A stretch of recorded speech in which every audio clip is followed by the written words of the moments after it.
اعوذ باللہ من الشیطان الرجیم، بسم اللہ الرحمن الرحیم۔ ناظرین کرام، السلام علیکم ورحمۃ اللہ وبرکاتہ۔ میں ہوں آپ کا میزبان زرغام اعظمی۔ حوزہ معصومہ قم نوا فاؤنڈیشن کی جانب سے منعقد کیے گئے نبا انٹرنیشنل کوئز کمپٹیشن میں آپ سب کا خیر مقدم ہے۔ ناظرین، آج پھر ہم معرفت دعا کے حوالے سے موجود ہیں آپ کے سامنے، اور ہمارے ساتھ اسٹوڈیو میں موجود ہے حجت الاسلام المسلمین عالی جناب مولانا سید حیدر عباس صاحب قبلہ۔ چلیے قبلہ کی خدمت میں چلتے ہیں۔ قبلہ السلام علیکم ورحمۃ اللہ وبرکاتہ۔ علیکم السلام ورحمۃ اللہ وبرکاتہ۔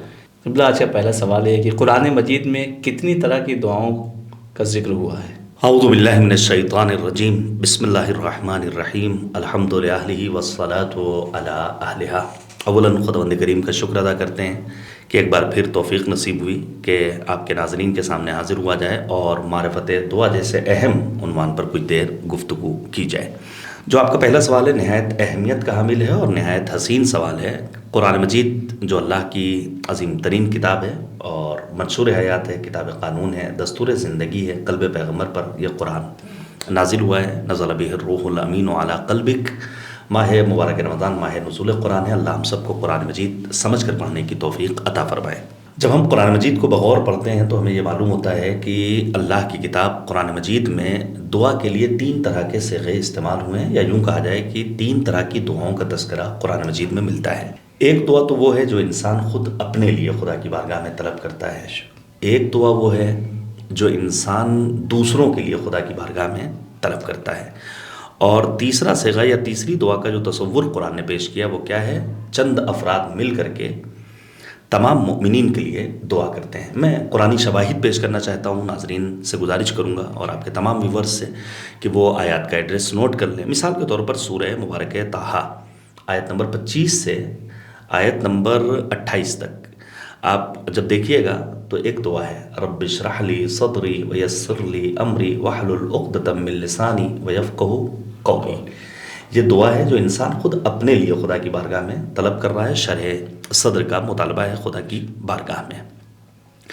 اسی طرح سورہ مبارکہ اسراء کی آیت نمبر 80 جہاں پر پیغمبر خاتم کو ایک دعا تعلیم کی ہے اور بہت اہمیت کا حامل ہے یہ موضوع، رب ادخلنی مدخل صدق واخرجنی مخرج صدق واجعل لی من لدنک سلطانا نصیرا۔ ہر آن ہر لحظہ انسان کو خدا کی بارگاہ میں دعا کرتے رہنا چاہیے کہ ہمیشہ ہمیں سچ بولنے کی توفیق عطا فرما۔ یاد رکھیے گا تمام گناہوں کا منبع و سرچشمہ جھوٹ ہے۔ امام معصوم سے پوچھا گیا تھا، مولا کیا ایک مومن زنا کر سکتا ہے؟ معاذ اللہ۔ امام نے کہا ہاں ممکن ہے، شہوت کا اسیر ہو جائے اور زنا کر بیٹھے۔ چوری کر سکتا ہے؟ ہاں ممکن ہے، ضروریات زندگی کے دباؤ میں آ کر کے انسان چوری جیسا عظیم جرم کر بیٹھے۔ بہت سارے گناہوں کو پوچھنے کے بعد وہ پوچھتا ہے مولا کیا ایک مومن جھوٹ بول سکتا ہے؟ کہا نہیں۔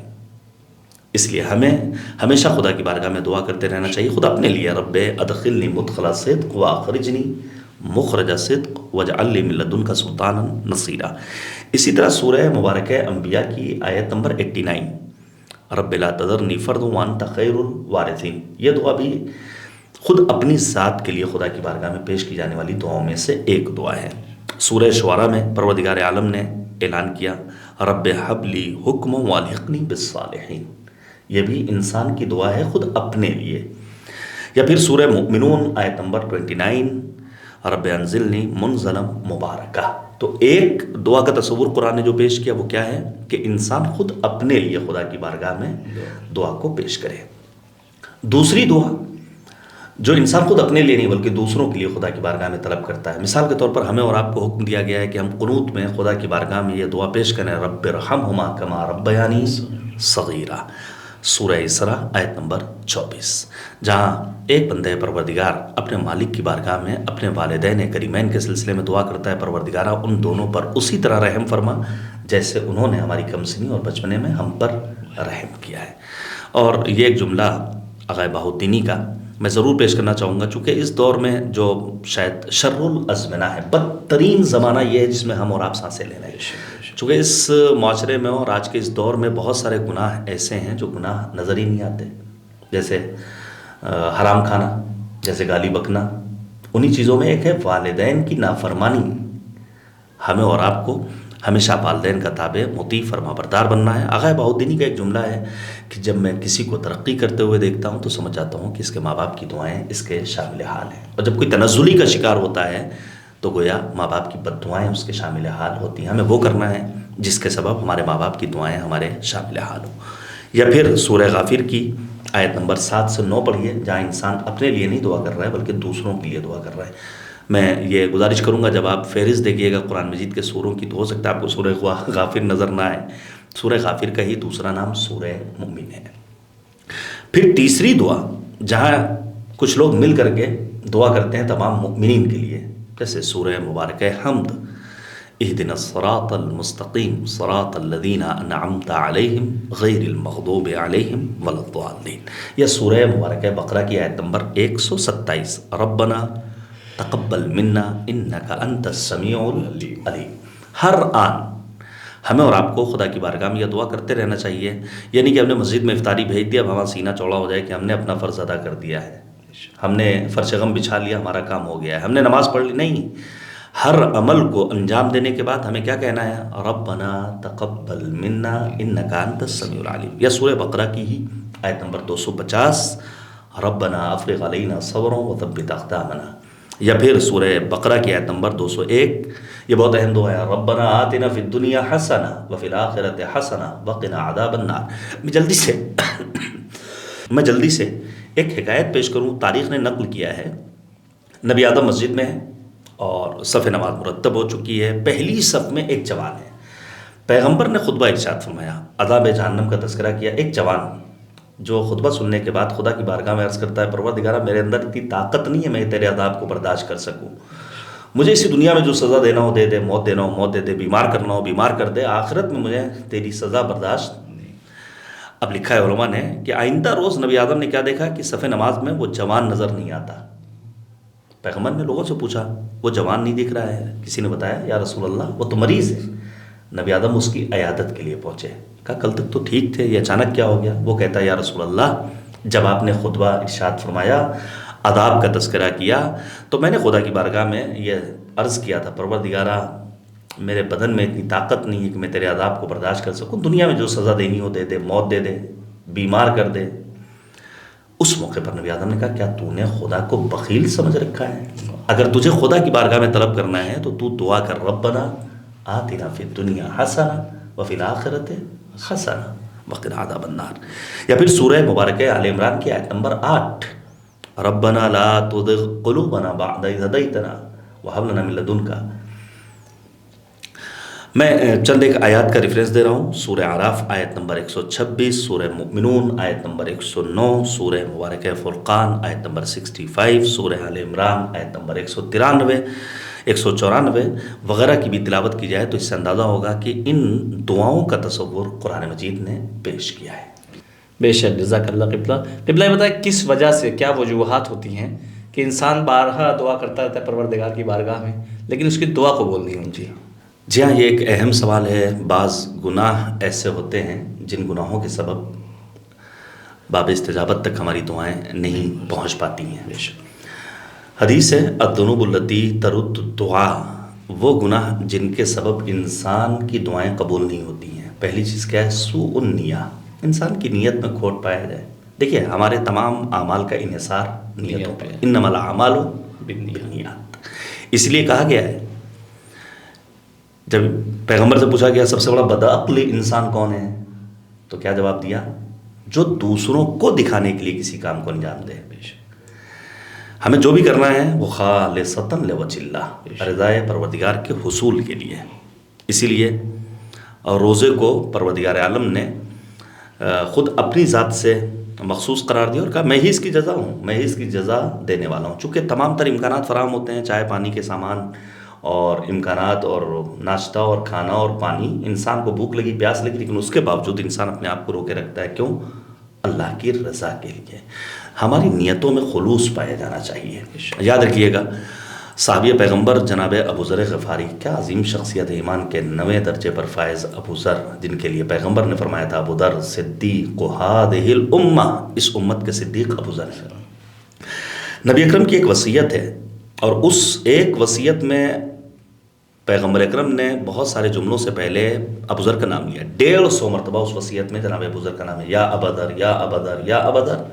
پیغمبر فرماتے ہیں یا ابذر لیکن لک نیہ حتی فی الاکل والنوم، ابوذر تمہارے ہر عمل میں نیت پائی جانی چاہیے، لقمہ بھی اٹھاؤ تو قربتاً الی اللہ، بستر پر سونے بھی جاؤ تو قربتاً الی اللہ۔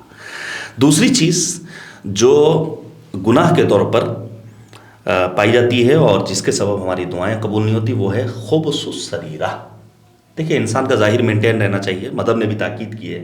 مذہب یہ نہیں کہتا کہ انسان اپنے ظاہر کو بڑا عجیب و غریب بنا کر رکھے، ناخن تراشا ہوا ہو، لباس پاکیزہ ہو، خوشبو آ رہی ہو، مسجد میں جا رہا ہے تو موزے اس کے بدبودار نہ ہوں، لیکن ساتھ ہی ساتھ اسلام کہتا ہے اپنے باطن میں نکھار پیدا کرے۔ یہ باطن کے امراض کیا ہیں؟ بغض، حسد، عناد، نفاق، کینہ، کفر، ضلالت، گمراہی۔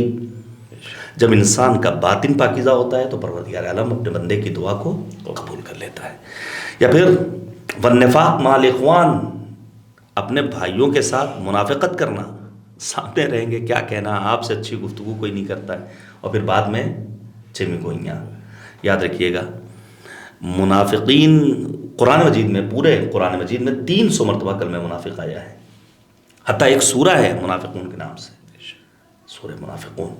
تو نفاق کی ہمارے یہاں کوئی گنجائش، ان المنافقین فی الدرک الاسفل من النار، جہنم کے سب سے سڑے طبقے میں منافقین کا ہی ٹھکانہ ہوگا۔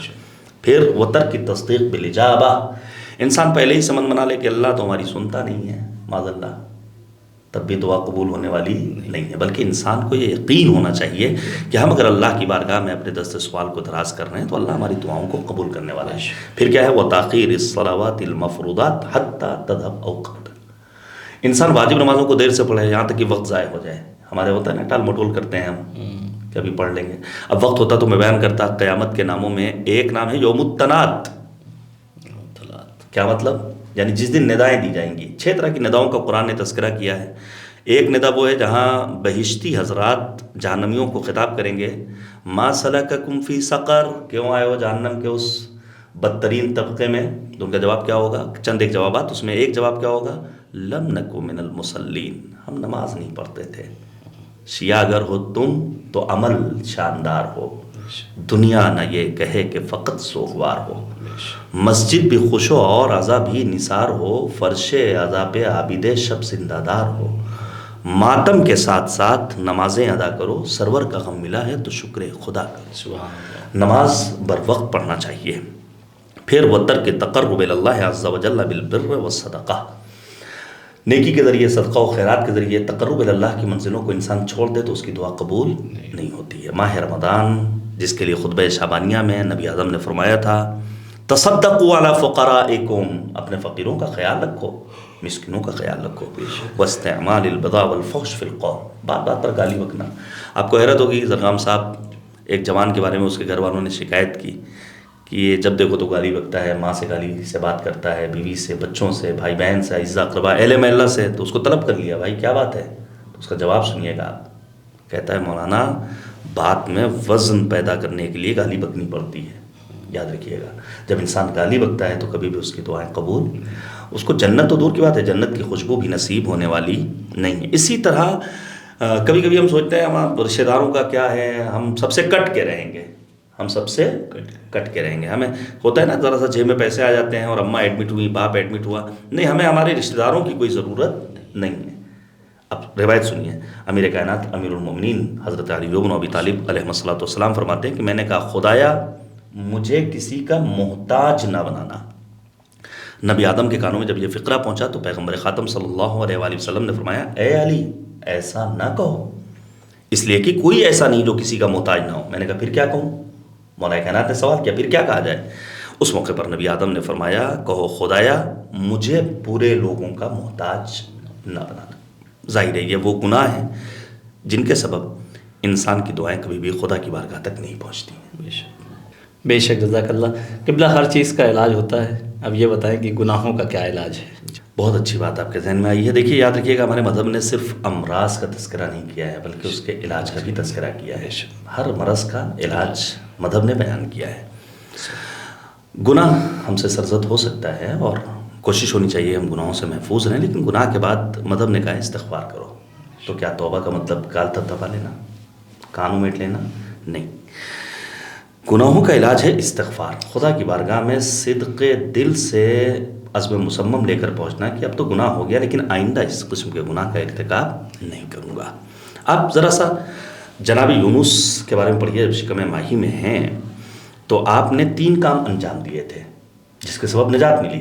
ایک تو وحدانیت پروردگار کا اقرار، دوسری چیز وہ ہے تسبیح خداوند سبحان، اور تیسری چیز وہ ہے غلطی یعنی ترک اولا کا اعتراف۔ تو خدا نے جناب یونس کی دعا مستجاب کی اور مچھلی سے نجات پا گئے۔ یہ ہم پڑھتے ہیں فنادى في الظلمات لا الہ الا انت سبحانک انی کنت من الظالمین فاستجبنا له ونجیناہ من الغم وکذلک ننجی المؤمنین۔ یہ ذکر یونسیہ بہت جگہوں پر کام آ سکتا ہے، ہمیں اور آپ کو بہرحال گناہوں سے استغفار کرنا ہے۔ امیر المؤمنین حضرت علی ابی طالب علیہ السلام نے فرمایا کیا میں تم لوگوں کو کسی درد اور دوا کے متعلق خبر نہ دوں کہ جان لو کہ تمہارے گناہ درد ہیں اور اس کی دوا استغفار ہے۔ اگر درد ہے تو اس کی دوا بھی ہے، دوا کیا ہے؟ وہ ہے مغفرت طلبی۔ یا پھر رسول خاتم حضرت محمد مصطفیٰ صلی اللہ علیہ وآلہ وسلم کا بڑا دلاویز فرمان ہے جہاں پیغمبر نے فرمایا ان اللہ تعالی یحب 3 اصوات، پروردگار عالم کو 3 آوازیں پسند ہیں۔ وہ کیا ہیں 3 آوازیں؟ صوت الدیک، مرغ کی آواز، صوت قاری القرآن، قرآن مجید کی تلاوت کرنے والے کی آواز، و صوت الذین یستغفرون بالاسحار، ان کی آواز جو وقت سحر خدا کی بارگاہ میں مغفرت طلب کرتے ہیں۔ یاد رکھیے گا ہمارے ائمہ معصومین نے قدم قدم پر مغفرت کی تاکید کی ہے۔ صحیفہ سجادیہ میں امام سجاد کی دعاؤں میں بہت ساری دعائیں ایسی جہاں امام نے خدا کی بارگاہ میں مغفرت طلبی کا درس سکھایا ہے۔ دعائے کمیل پڑھ لیجیے، امیر المؤمنین سے وہ جملے ہم تک پہنچے ہیں جو شاید کائنات کا عام انسان خدا کی بارگاہ میں پیش بھی نہیں کر سکتا ہے۔ اللہم اغفر لی الذنوب التی تحبس الدعاء، اللہم اغفر لی الذنوب التی تنزل البلاء، اللہم اغفر لی الذنوب التی تقطع الرجاء، اللہم اغفر لی کل ذنب اذنبت وکل خطیئۃ اخطأتها۔ ہمارے چھٹے امام نے فرمایا سب سے جامع اور کامل دعا استغفار ہے۔ تو گناہوں کا علاج استغفار ہے، خدا کی بارگاہ میں توبہ ہے، مغفرت طلبی ہے۔ بے شک، جزاک اللہ قبلہ۔ قبلہ یہ بتائیں کہ رہبر انقلاب کی نگاہ میں استغفار کی قسمیں بیان کریں۔ دیکھیے موجودہ دور میں رہبر انقلاب کے افکار کو پیش کرنا میں یہ سمجھتا ہوں کہ ہم میں سے ہر انسان کی انفرادی ذمہ داری ہے، اور بالخصوص اگر اللہ نے امکانات فراہم کیے ہیں تو رہبر کے بیانات کو، رہبر کے افکار کو، رہبر کی آواز کو دنیا تک پہنچانا ہمارا اولین فریضہ ہے۔ بہت اچھی بات ہے کہ آپ کے ذہن میں اس قسم کا سوال آ گیا، خدا آپ کو سلامت رکھے۔ رہبر انقلاب نے 3 قسمیں کی ہیں استغفار کی۔ دیکھیے یہ تو بالکل کامن سی بات ہے اور بالکل سچ اور فیکٹ ہے کہ پہلی قسم گناہوں کی وہ ہے جس کا تعلق انسان کا خود اپنی ذات سے ہوتا ہے، جسے ہم کہتے ہیں قرآن کی نگاہ میں ظلم بنفس۔ احادیث میں بھی اور روایات معصومین علیہم السلام میں بھی اس قسم کے گناہوں کی بڑی گفتگو ہوئی ہے، اور یہ وہ گناہ ہیں جن کا ارتکاب خود انسان کرتا ہے اور جن کے اثرات بھی خود انسان کی اپنی زندگی پر مرتب ہوتے ہیں۔ اور عام طور پر عام افراد اس قسم کے گناہ میں مبتلا ہوتے رہتے ہیں۔ اللہ ہم سب کو اپنے گناہوں سے محفوظ رہنے کی توفیق عطا فرمائے۔ دوسری قسم ان گناہوں کی ہے جن کا ارتکاب خود انسان تو کرتا ہے مگر ان کے اثرات براہ راست دوسرے لوگوں پر پڑتے ہیں۔ یہ گناہ زیادہ سنگین، اور میں پھر عرض کروں گا جو جیسا گناہ کرے گا اسے ویسی سزا ملے گی۔ اسی لیے قرآن مجید میں پروردگار عالم نے عذاب کے لیے مختلف تعبیریں استعمال کی ہیں۔ عذاب مہین، عذاب علیم، عذاب عظیم، عذاب شدید، جیسا گناہ ویسی سزا۔ اب چونکہ یہ خود اپنے اوپر ظلم کے ساتھ ساتھ دوسروں کے اوپر بھی ظلم ہے اور ان پر بھی زیادتی ہے، لہذا اس دوسرے قسم کی گناہ کی سنگینی بڑھ جاتی ہے۔ اس کا علاج بھی سخت ہوگا۔ اگر دوسروں پر انسان ظلم کر رہا ہے، غصہ کر رہا ہے، لوگوں کے حقوق کی رعایت نہیں کر رہا ہے، عوام الناس کے حقوق کو برباد کر رہا ہے، تو یہ انسان کا اپنے نفس پر ظلم نہیں ہے بلکہ دیگر افراد پر ظلم ہے۔ اور میں پھر یہ بات عرض کر دوں، اس طرح کے گناہ کا ارتکاب معمولاً حکومتی ایوانوں میں بیٹھنے والے افراد کرتے ہیں۔ ظاہر ہے وہ حقوق پامال کر رہے ہیں. انہوں نے ہم سے ووٹ لیا ہے کس نام پر؟ ہم آپ کی سڑک بنائیں گے, ہم آپ کو بنیادی سہولتیں دیں گے. ووٹ حاصل کر لیا, آپ ایوان میں پہنچ گئے, آپ پارلیمنٹ میں بیٹھے ہوئے ہیں, آپ بڑی بڑی باتیں کرتے ہیں, لیکن آپ ان حقوق کو ادا نہیں کر رہے ہیں, تو ظاہر ہے اس کی سزا بھی سنگین ہے, اور پھر اس گناہ کی توبہ بھی اتنی ہی سنگین ہوگی. یہ سیاستدانوں کو مان لینا چاہیے, بین الاقوامی شخصیات کو اس بات کا اقرار و اعتراف کر لینا چاہیے. یاد رکھیے گا, یہ گناہ رہبر فرماتے ہیں اتنا عظیم ہے کہ کبھی کبھی کسی برسر اقتدار حاکم کی ایک دستخط کسی کے اوپر ظلم قرار پا سکتی ہے. ایک غلط انسان کو بڑے عہدے پر پہنچا دینا ہو سکتا ہے کسی انسان کو ایک بڑے گناہ میں مرتکب کر دے, جس کا خمیازہ دوسرے افراد کو بھگتنا پڑ سکتا ہے. اسی لیے کبھی کبھی کچھ گناہ وہ ہوتے ہیں جو انسان انجام دیتا ہے تو اس کے اثرات دوسرے افراد پر مرتب ہوتے ہیں, یا پھر کسی خاندان اور قبیلے پر اور کسی معاشرے پر یا پھر پوری قوم پر اس کے اثرات دیکھنے کو ملتے ہیں. یاد رکھیے گا, رہبر انقلاب کا یہ جملہ سن لیجئے, نہایت اہم ہے اور تمام تر حکمرانوں کے لیے ایک پیغام ہے, جہاں انہوں نے فرمایا یہ مقام و منصب پر فائز لوگوں کے گناہ ہیں.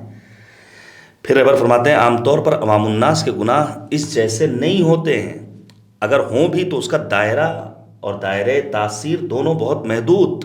مثلا کوئی راستہ چلتے ہوئے کسی کا پیر کچل دے, مگر ہم اور آپ جو مقام و منصب پر فائز ہیں, اگر خدا نخواستہ اس طرح کے گناہوں میں ملوث ہوں تو اس کا دائرہ بہت بڑا ہوگا.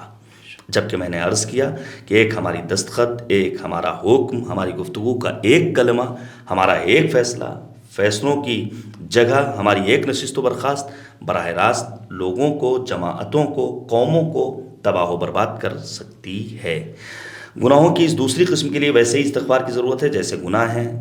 گناہ کی پہلی قسم جہاں انسان خود اپنے نفس پر ظلم کرتا ہے, اگر انسان صادقانہ طور پر خدا کی بارگاہ میں حاضر ہو کر کہے کہ میں عہد کرتا ہوں دوبارہ گناہ کا ارتکاب نہیں کروں گا, تو اللہ اس کی توبہ کو قبول کر لے گا. لیکن دوسرے قسم کے گناہ میں صرف اتنا کہنے سے کام نہیں چلے گا. مسئلہ صرف طلب مغفرت سے حل ہونے والا نہیں ہے, بلکہ کمیوں کو, غلطیوں کو, اپنی کوتاہیوں کو سدھارنا ہوگا اور اپنے کاموں میں اصلاح بھی پیدا کرنی ہوگی. اور پھر تیسری قسم ہے قوم و ملت کے وہ اجتماعی گناہ ہیں, جہاں کوئی ایک آدمی کوئی ایک ایسا گناہ نہیں کرتا جس کا نقصان پوری امت کو بلکہ پوری قوم گناہ میں ملوث ہوتی ہے. بہت عجیب بات ہے, کسی قوم کی ایک پوری جماعت اور پوری پارٹی خطا کا ارتکاب کرتی ہے, ایک تاثیر گزار جماعت گناہ کو انجام دیتی ہے. اس گناہ کا استغفار بھی بالکل الگ ہے. مثلا کبھی کبھی قومیں سالوں سال تک کسی غلط کام کے مقابل میں کسی ظلم پر خاموش تماشائی بنی رہیں. اب آپ سوچئے غزہ کے مظلوموں کو کتنا ستایا گیا. اگر صرف کمسن بچوں کی قبر بنائی جائے تو 6 کلومیٹر لمبی قبر بنے گی. کتنے بچے مارے گئے. اور پھر مجھے حیرت ہوتی ہے, ہمارے ملک کا ذمہ دار انسان جاتا ہے اور جانے کے بعد اس اپنے فریضے کو جو ہمارے ہندوستان کی دیرینہ روایت ہے اسے انجام نہیں دیتا ہے, اور ایک جگہ کے مصائب پڑھ کر کے واپس آ جاتا ہے, جبکہ قریب میں پڑوس میں سسکیاں لیتے ہوئے بچے ہیں, یتیم ہیں, بیوائیں ہیں, اجڑے ہوئے گھر ہیں. اور میں سمجھتا ہوں کہ صرف اگر غزہ کے ملبے کو ہٹایا جائے تو برسوں درکار ہیں. اب آپ سوچئے کبھی کبھی انسان ظلم کو دیکھتا ہے اور اسے سنتا ہے اور پھر بھی خاموش رہتا ہے اور کسی بھی طرح کا رد عمل کا مظاہرہ نہیں کرتا. یہ بھی گناہ ہے, بلکہ یہ بہت بڑا گناہ ہے.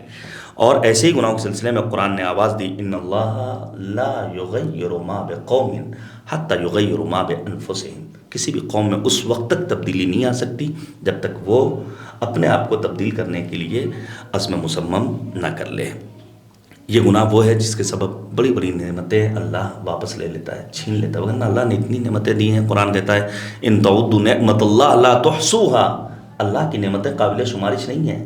ہم اور آپ تصور نہیں کر سکتے ہیں کہ اللہ نے کتنی نعمتیں دی ہیں. قرآن مجید کے سورہ رحمان میں مالک نے 30 سے زیادہ مرتبہ انسانی ضمیروں کو جھنجھوڑ کر کہا فبأي آلاء ربكما تكذبان. تم اللہ کی کن کن نعمتوں کو جھٹلاؤ گے.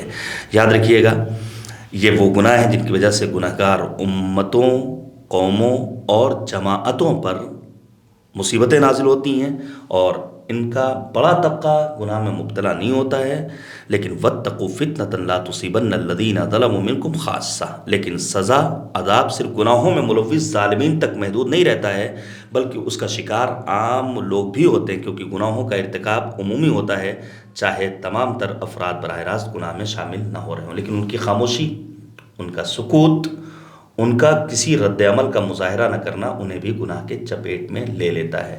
لہذا ہمیں اس بیان کی روشنی میں اپنے آپ کو 3 طرح کے گناہوں سے بچانا ہے، اور پھر اپنے آپ کو گناہوں سے بچانے کے ساتھ ساتھ مغفرت کی ان وادیوں سے گزارنا ہے جس کے ذریعے ہمارا رب ہم سے راضی ہو جائے۔ توبہ کرنا ہے، توبہ کی بھی قرآن نے قسمیں بیان کی ہیں، یہاں تک کہ قرآن نے کہا ہے کہ توبہ کی اصل بنیاد اصلاح ہے، الا الذین تابوا واصلحوا۔ یہ چند مرتبہ قرآن مجید میں پروردگار نے اعلان کیا، سورہ مریم میں، سورہ طٰہٰ میں، سورہ مبارکہ قصص میں، سورہ نساء میں، الا من تاب وآمن وعمل صالحا، سورہ بقرہ میں الا الذین تابوا واصلحوا وبینوا۔ صرف توبہ نہیں کرنا ہے بلکہ اپنی اصلاح کی بھی فکر ہمیں اور آپ کو کرنا ہے۔ اللہ سے دعا کرتے ہیں پروردگارہ اس ماہ رمضان میں ہمیں گناہوں سے بچنے کی توفیق عطا فرما، ہمارے گناہوں کی مغفرت فرما، ہمارے بزرگوں کی مغفرت فرما، ہماری عاقبت کو بخیر فرما۔ جو جس راہ سے دین کی خدمت کر رہا ہے، انسانیت کی خدمت کر رہا ہے، اے کریم پروردگار بحق ماہ رمضان اس کی کاوشوں کو اپنی بارگاہ میں شرف قبولیت عطا فرما۔ اللہ آمین۔ بہت بہت شکریہ قبلہ آپ کا بھی، اور ناظرین آپ کا بھی بہت مشکور ہے نوا فاؤنڈیشن کہ آپ سب لوگ نوا فاؤنڈیشن کو اپنا قیمتی وقت دیتے ہیں۔ تو ہمارا وقت آج یہیں پہ تمام ہوتا ہے، انشاءاللہ پھر ملاقات ہوگی نیکسٹ ایپیسوڈ میں، تب تک کے لیے ہمیں اجازت دیجیے، خدا حافظ، والسلام علیکم ورحمۃ اللہ وبرکاتہ۔